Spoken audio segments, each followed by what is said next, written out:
Welcome aspirants, एक बार फिर से आप सभी का स्वागत है पीवाईक्यू यूट्यूब सीरीज में, जिसमें हम कवरेज कर रहे हैं 1979 से लेकर 2024 तक के 45 साल के पीवाईक्यूज।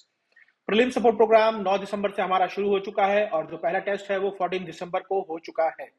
इसके अलावा मैं बताना चाहूंगा कि इस पर्टिकुलर सीरीज में हम थीमेटिक रूप से जो है कवर कर रहे हैं सभी सब्जेक्ट्स को। इससे पहले बहुत सारी वीडियोस आ चुकी हैं, चाहे वो पॉलिटी की हो और साइंस एंड टेक हो, ज्योग्राफी हो, ठीक है, और एनवायरमेंट। और भी बहुत सारी वीडियोस आ चुकी हैं, तो प्लीज जाइए उन सभी वीडियोस को एक एक करके देख लीजिए। आज जो क्वेश्चंस मैं आपको कराने वाला हूं, अगर आप यही क्वेश्चंस अटेम्प्ट करना चाहते हैं तो हमारे पीवाईक्यू पोर्टल पे आपको मिल जाएंगे। लिंक जो है इसका हमारे नीचे वीडियो के डिस्क्रिप्शन में दिया गया है, प्लीज जाइए और देख लीजिए, अटेम्प्ट कीजिए पीवाईक्यू क्वेश्चंस को। वहीं एडुकेमी ऑफर कर रहा है आपको GS class notes complimentary free of cost. अगर आपको लगता है कि आपको जीएस फाउंडेशन के नोट्स का वैल्यू एडिशन करना है तो एडुकेमी के नोट्स का भरपूर लाभ उठाइए, और इसका भी लिंक जो है इसी वीडियो के डिस्क्रिप्शन में दिया गया है। आगे चलता हूं, जो आज की जो थीम है वो एनवायरमेंट से रिलेटेड है, और जो है वो है national parks, wildlife sanctuaries and biosphere reserves. हर साल एक या दो क्वेश्चन जरूर इस पर्टिकुलर थीम के ऊपर पूछे जाते हैं, और ये जो है एक बहुत ही बड़ा एरिया है जिसके ऊपर से रेगुलर पेपर पे क्वेश्चन पूछे जा रहे हैं, तो आपको जरूरत है इसको स्ट्रॉन्ग करने की। आइए कुछ क्वेश्चन को देख लेते हैं। क्वेश्चन नंबर 1 है, in which one among the following categories of protected areas in India are local people not allowed to collect and use the biomass. मतलब इन पर्टिकुलर एरियाज में से कौन सी ऐसी प्लेस है जिसमें, या फिर यूं कह लीजिए कि कौन सा ऐसा प्रोटेक्टेड एरिया है जिसमें लोकल पीपल बिल्कुल भी अलाउड नहीं है। देखिए, बायोस्फीयर रिजर्व्स के बारे में तो आप सभी जानते हैं कि इसकी कैटेगराइजेशन हुई पड़ी है कोर के रूप में, बफर के रूप में और एक ट्रांजिशन। तो इसमें जो है कुछ हद तक ह्यूमन की इंटरवेंशन अलाउड होती है, वो बायोमास कलेक्ट कर सकते हैं, ग्रेजिंग वगैरह भी है, रिसर्च भी हो रही है और एक्सप्लोटेशन भी करते हैं रिसोर्सेज का तरीके से। वहीं नेशनल पार्क जो है, नेशनल पार्क्स में किसी भी तरीके की जो एक्सप्लॉइटेशन है उसके ऊपर जो है बिल्कुल रोक लगा के रखी है, और इसका जो सही ऑप्शन होगा वो बी ही होगा, क्योंकि यहाँ पे ह्यूमन एक्टिविटीज बिल्कुल रिस्ट्रिक्टेड है। वही जो थर्ड पॉइंट है वो है wetland declared under Ramsar convention. देखिए, रामसर कन्वेंशन में जितने भी वेटलैंड डिक्लेयर किए गए हैं उनमें पहली बात एक जो खुल के बताई गई है वो ये है कि सस्टेनेबल तरीके से आप एग्रीकल्चर, सस्टेनेबल तरीके से उसका यूज कर सकते हैं। मतलब सस्टेनेबल एग्रीकल्चर हो, सस्टेनेबल टूरिज्म हो, इको टूरिज्म हो, इस तरह की जो एक्टिविटीज है वो कर सकते हैं। ये ह्यूमन ही करेंगे, तो ऑब्वियसली ह्यूमन एक्टिविटी तो इससे प्रतिबंध होगी नहीं। और चौथा है wild life sanctuaries. Wild life sanctuaries में भी आप जानते हैं ये सेंचुरीज हैं जो पर्टिकुलर स्पीसीज को प्रोटेक्ट करने के लिए बनाई गई हैं, और इसमें भी जो है आपका अलाउड होती है ह्यूमन इंटरवेंशन। तो बेस्ट आंसर जो होगा वो होगा ऑप्शन बी। आगे चलता हूं अपने अगले क्वेश्चन की तरफ, जो है question number 2। Consider the following protected areas के नाम लिखे गए हैं और स्टेटमेंट से पूछा है कि which of the above are declared as tiger reserve. वो है बंदीपुर, भिटरकनिका, मानस एंड सुंदरबंस। देखिए, बंदीपुर जो है वो नाम से ही बंदीपुर टाइगर रिजर्व के जाना जाता है, और ये पार्ट भी है नीलगिरी बायोस्फीयर रिजर्व का, तो ये तो होगा इसका पार्ट टाइगर रिजर्व। नेक्स्ट है आपका भिटरकनिका। देखिए, भिटरकनिका कोई टाइगर रिजर्व नहीं है। इनफैक्ट भिटरकनिका या तो वेटलैंड के लिए फेमस है या फिर मैनग्रोव्स के लिए, या फिर कुछ लोगों की उसमें ये भिटरकनिका नेशनल पार्क भी है। तो टाइगर रिजर्व तो नहीं है, तो 2 को मैं हटा देता हूं। अगर मैं 2 ऑप्शन को हटा दूं तो आप देखिए ये क्वेश्चन जो है खुद ही से सॉल्व हो जाएगा। 1, 3 एंड 4 जो है आपके इसके ऑप्शन होंगे। ठीक है, फिर भी दूसरे ऑप्शन को देख लेते हैं एक बार। मानस, मानस जो है आपका नेशनल पार्क भी है, मानस जो है टाइगर रिजर्व भी है, और मानस जो है बायोस्फीयर रिजर्व के नाम से भी जाना जाता है, और यूनेस्को वर्ल्ड हेरिटेज साइट में भी इसका नाम दर्ज हो चुका है। तो आपको ये भी याद रखना होगा, बहुत इंपॉर्टेंट है ये मानस बायोस्फीयर रिजर्व और जो टाइगर रिजर्व है। स्पेशली वन हॉर्न राइनोसॉर्स के लिए काफी फेमस है, अक्सर चर्चा में रहते हैं, और कभी ना कभी एक्सपेक्ट कर रहे हैं कि अगले एक आध साल में वन हॉर्न राइनोसॉर्स पे भी कोई क्वेश्चन पूछा जा सकता है। वहीं जो फोर्थ पॉइंट है वो है सुंदरबंस। जी हाँ, सुंदरबंस भी टाइगर रिजर्व है। रॉयल बंगाल टाइगर के बारे में आपने सुना होगा, ये यहीं के लिए जो है बोले जाते हैं, तो इसी से आप जो है अनुमान लगा सकते हैं कि ऑप्शन बी जो है आपका राइट आंसर होगा। आगे चलता हूं, लेकिन आगे चलने से पहले एक चीज बताना चाहूंगा कि कुछ कंपोनेंट्स और बेनिफिट्स हैं जो पीएसपी प्रोग्राम के, वो देख लीजिए। हम इसमें ऑफर कर रहे हैं प्रैक्टिस टेस्ट और एनालिसिस शीट, जिसमें हम प्रैक्टिस टेस्ट करेंगे 25-25 क्वेश्चंस के, और आपको क्लैरिटी होगी कि किस तरीके के क्वेश्चन जो है पूछे जाते हैं अक्सर यूपीएससी के पेपर में। मैराथन सेशंस होंगे, लंबे सेशंस होंगे, जिसमें हमारी कोशिश ये रहेगी कि आप ट्रेंड को पकड़ सकें, आप इन क्वेश्चंस को अटेम्प्ट करें, और इससे जो है आपकी मोर क्लैरिटी होगी सब्जेक्ट के ऊपर। बुक रीडिंग सेशंस होंगे जिसमें बताया जाएगा कि क्या पढ़ना है और क्या नहीं पढ़ना है, क्योंकि सब कुछ भी नहीं पढ़ना है और सब कुछ भी नहीं छोड़ना है। ठीक है, फोर्थ पॉइंट है आपका रिवीजन सेशंस का। लगातार रिवीजन सेशंस बहुत ज्यादा जरूरी है, क्योंकि अनलेस एंड अनटिल आप रिवाइज नहीं करेंगे यूपीएससी के सिलेबस को, तो आप समझिए कि ये यूपीएससी का एग्जाम आपके लिए एक बहुत दूर की कौड़ी हो जाएगा। सेक्शनल टेस्ट जो है, लगातार सेक्शनल टेस्ट होने वाले हैं, डिपेंड करता है अलग अलग थीम्स को लेके कैसे जो है सेक्शनल टेस्ट कवरेज कराई जाएगी। ये बहुत इंपॉर्टेंट पॉइंट है इसका, या कंपोनेंट भी है। पॉलिटी का अलग होगा, इकोनॉमी का अलग होगा, एनवायरमेंट, साइंस एंड टेक, इसी तरीके से सेक्शन टेस्ट चलेंगे। Full length test similarly UPSC के पैटर्न पे ही है, जैसे यूपीएससी कंडक्ट करता है एग्जाम को, वैसे ही फुल लेंथ टेस्ट भी होंगे।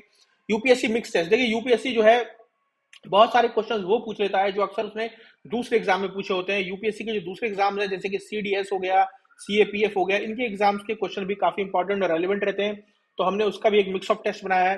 करंट अफेयर्स की रिवीजन कराई जाएगी अप्रैल 2024 से लेकर अप्रैल 2025 तक।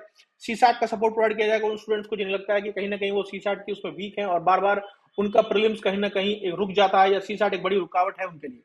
पर्सनलाइज मेंटरशिप होगी जहां आप अपने मेंटर्स के साथ 1-to-1 बैठ के बात कर पाएंगे, स्ट्रेटेजाइज कर पाएंगे एग्जाम को कैसे आगे फ्यूचर कोर्स ऑफ एक्शन लेना है, कैसे प्रिपरेशन होगी।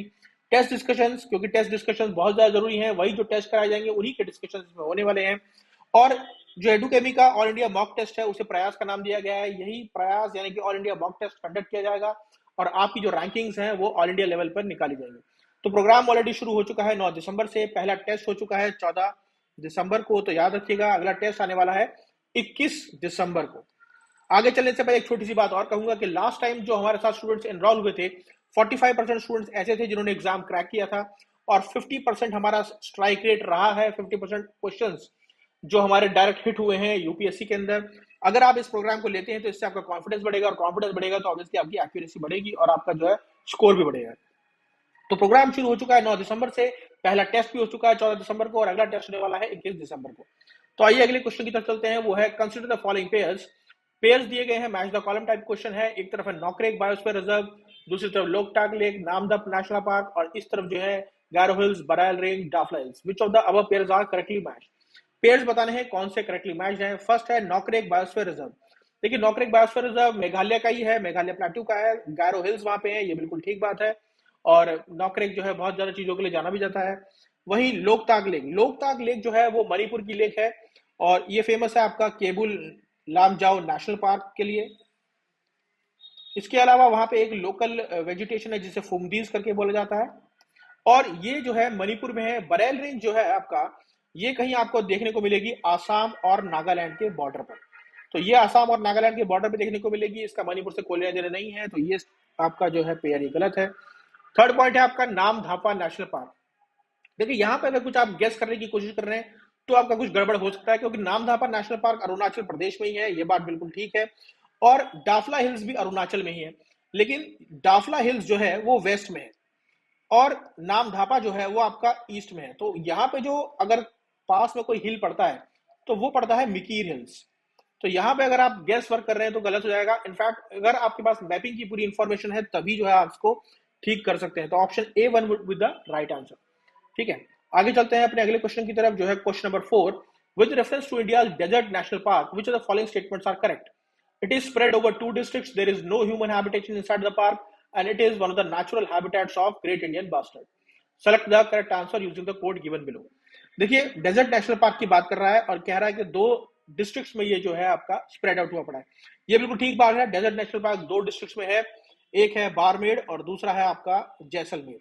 ये दोनों डेजर्ट वाले एरिया हैं और यहाँ पे आपका स्प्रेड आउट हुआ पड़ा है इस पर्टिकुलर डेजर्ट नेशनल पार्क का। There is no human habitation inside the park, ये बिल्कुल गलत बात है। देखिए ह्यूमन हैबिटेशन थोड़ी बहुत तो होती है, जो वहां पे कुछ ना कुछ काम कर रहा है, जो एक्सप्लॉइट कर रहा है रिसोर्सेज को, तो ऐसा तो नहीं है। थार का पार्ट है, बावजूद इसके थार में भी कहीं ना कहीं आपका हैबिटेशन देखने को मिलेगी। One of the natural habitats of great Indian bustard, ये बिल्कुल ठीक है, नेचुरल हैबिटेट है ये ग्रेट इंडियन बस्टर्ड का। इसके अलावा ग्रेट इंडियन बस्टर्ड के और भी बहुत सारे हैबिटेट्स हैं, तो आप उन सभी हैबिटेट्स को देख लीजिए। और जीआईबी यानी कि ग्रेट इंडियन बस्टर्ड लगातार न्यूज में रहा है क्योंकि उनकी डेथ हो रही है टेलीकम्युनिकेशन लाइंस की वजह से। और ग्रेट इंडियन बस्टर्ड के बारे में कुछ एक इंपॉर्टेंट मैं बता देता हूँ जो हैबिटेट्स है, जैसे कि रौलापाडू जो कि आंध्र प्रदेश में है, घाटी गांव जो कि आपका मध्य प्रदेश में है। इसके अलावा आपको ये भी देखना होगा कि महाराष्ट्र में भी एक सेंचुरी है इसकी और गुजरात में भी, तो उनको भी एक बार देख लीजिएगा। तो इसके अकॉर्डिंग अगर आप चलें तो आंसर होगा 1 और 3 यानी कि ऑप्शन सी। आगे चलता हूं अगले क्वेश्चन की तरफ, जो है question number 5। Among the following tiger reserves, which one has the largest area under the critical tiger habitat? Corbett, Ranthambore, Nagarjun, Srisailam and Sundarbans। देखिए कौन से टाइगर रिजर्व्स का जो largest area critical tiger habitat है, या फिर दूसरे शब्दों में कहूं तो ये बोल लीजिए कि कोर एरिया किसका ज्यादा बड़ा है। सबसे ज्यादा अगर कोई टाइगर रिजर्व सबसे बड़ा है तो वो नागार्जुन सागर श्री साइलम, यही आपका सबसे बड़ा है। और अगर ये ही बड़ा है तो ऑब्वियसली कोर एरिया भी इसी का बड़ा होगा। ठीक है, ऑप्शन सी जो है आपका वो करेक्ट है। कॉर्बेट को पहले हेली नेशनल पार्क बोलते थे 1936 तक, उसके बाद जो है आपका ये कॉर्बेट नेशनल पार्क बन गया। रणथंभौर जो है, रणथंभौर है आपका सवाई माधोपुर राजस्थान में, ठीक है, इतना बड़ा इसका नहीं है एरिया। सुंदरबंस के बारे में आप सभी जानते हैं, ठीक है, ठीक ठाक एरिया है इसका, लेकिन नागार्जुन सागर से बड़ा नहीं है, नागार्जुन सागर ही सबसे बड़ा है, ठीक है। तो आगे चलते हैं अपने अगले क्वेश्चन की तरफ, जो है question number 6। Which of the following protected areas are located in Kaveri basin? Nagarhole national park, Papikonda national park, Sathyamangalam tiger reserve and Wayanad wildlife sanctuary. देखिए बहुत ही ट्रिकी क्वेश्चन है ये, क्योंकि इसमें ये पूछा है कि कौन सा पर्टिकुलर पार्क कावेरी बेसिन के अंतर्गत आता है, प्रोटेक्टेड एरियाज में आता है। तो नगरहोल नेशनल पार्क, देखिए नगरहोल नेशनल पार्क जो है आपका कर्नाटका में है, और ये पार्ट है आपका नीलगिरी बायोस्फीयर रिजर्व का, ठीक है। अगर आप देखें तो जो रिवर नगरहोल नेशनल पार्क के बिल्कुल पास है वो है आपका काबिनी, और काबिनी जो है ये ट्रिब्यूटरी है कावेरी की, तो मैं ये कह सकता हूं कि ये कावेरी बेसिन में आता है, बिल्कुल ठीक है। नेक्स्ट है आपका Papikonda national park. Papikonda national park जो है ये आंध्र प्रदेश का नेशनल पार्क है, और नल्लामला हिल्स के पास अक्सर इसको स्पॉट किया है। इसके अलावा पापीकोंडा के पास जो रिवर है वो गोदावरी है, तो गोदावरी के बेसिन में आता है, वो उसका लेना देना नहीं है आपका कावेरी से। थर्ड पॉइंट है आपका सत्यमंगलम टाइगर रिजर्व। देखिए सत्यमंगलम टाइगर रिजर्व जो है उसका भी कोई खासा लेना देना नहीं है आपका इस तरह के कावेरी बेसिन से, वो तमिलनाडु में आता है, ठीक है। और फोर्थ पॉइंट है आपका Wayanad wildlife century. Wayanad wildlife sanctuary जो है इसके पास जो पर्टिकुलर आपका ट्रिब्यूटरी घूम रही है वो है आपका काबिनी, तो काबिनी ट्रिब्यूटरी जो है इसके पास घूमती है, तो इसलिए जो है आपका काबिनी कावेरी बेसिन का ही पार्ट है, तो फोर्थ पॉइंट जो है आपका राइट हो जाएगा। तो इसका जो आंसर होगा वो है 1, 3 एंड 4। क्वेश्चन नंबर 6 का आंसर होगा ऑप्शन सी। आगे चलते हैं अपने अगले क्वेश्चन की तरफ, जो है which one the following protected areas is well known for conservation of subspecies of Indian swamp deer and thrives well on hard ground and is exclusively ग्रामिनीवोरस।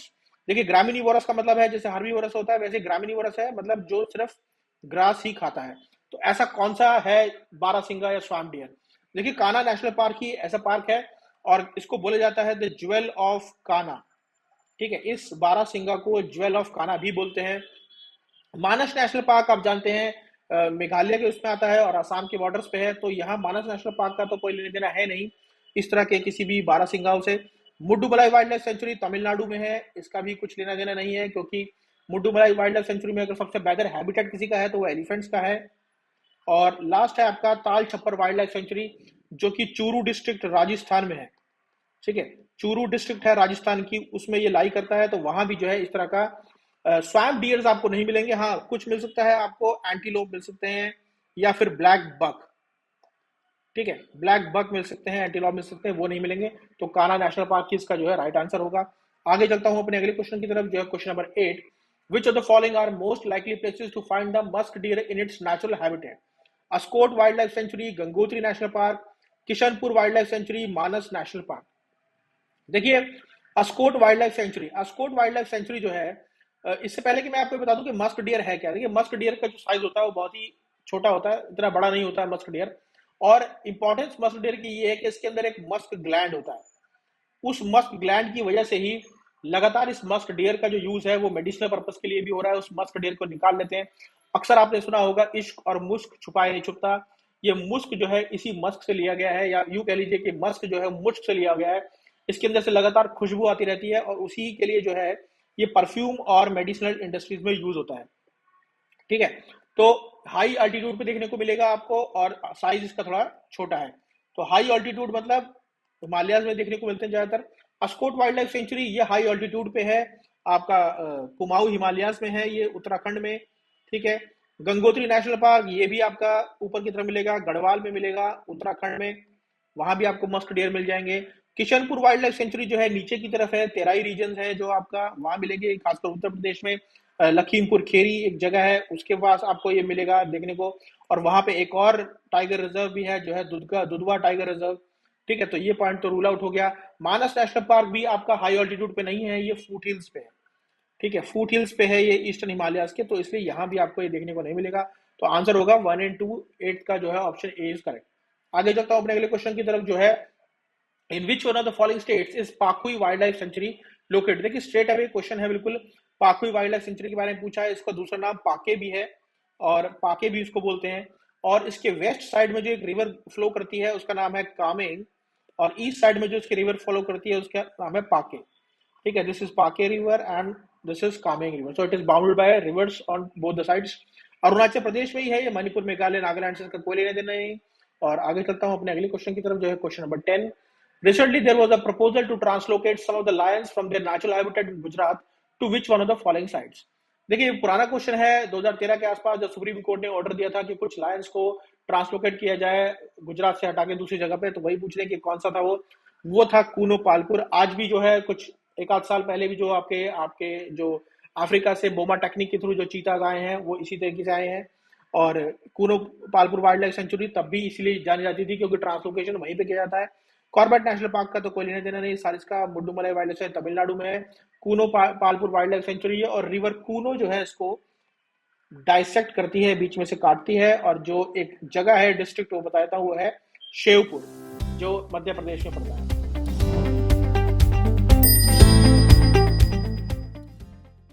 एक प्रो मेंटर टिप मैं आपको देना चाहूंगा, जब भी आप प्रोटेक्टेड एरियाज के बारे में पढ़ाई कर रहे हैं या उन पर्टिकुलर टॉपिक को आपको छूने की कोशिश कर रहे हैं, तो उनका डेफिनेशन अच्छी तरीके से देख लीजिए और किस लीगल फ्रेमवर्क के तहत वो आ रहे हैं। मतलब जो कोई पर्टिकुलर डेफिनेशन है या कोई भी कॉन्सेप्ट है वो वाइल्ड लाइफ प्रोटेक्शन एक्ट 1972 में आता है, फॉरेस्ट राइट एक्ट 2006 में आता है, बायोडाइवर्सिटी मैनेजमेंट एक्ट 2002 में आता है।